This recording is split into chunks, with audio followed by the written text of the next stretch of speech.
most loved and best known hymn became the most performed and most recorded song in history in the 1960s. It topped the official singles charts in the early 1970s during the Jesus movement, when millions turned to faith in God. As an 11-year-old boy, John Newton, author of this hymn, joined his father on the seas after his godly mother died. His father and the hardened deckhands influenced young Newton to become a profane infidel, unpredictable, violent, a drunkard, and a murderer.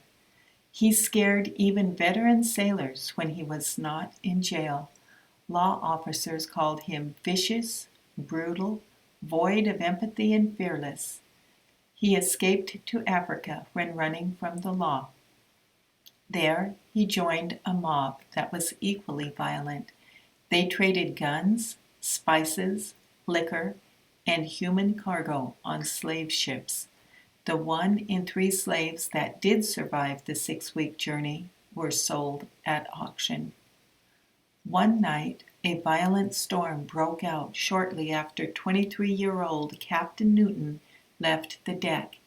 He was immersed in a book, unmoved by the rapidly approaching storm or the moans, screams, and stench of those in chains below.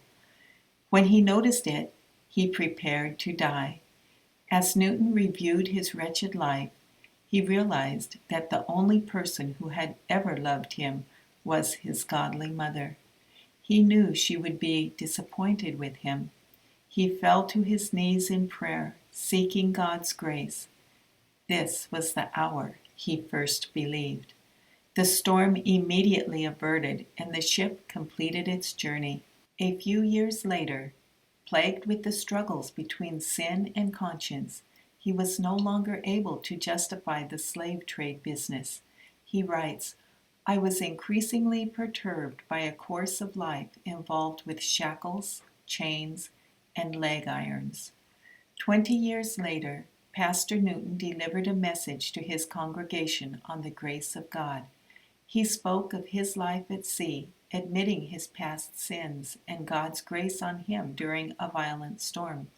He composed a little hymn so the people could more easily remember the day's sermon. He finished the hymn singing the now forgotten verse, "In evil long I took delight, unawed by shame or fear, till a new object struck my sight and stopped my wild career."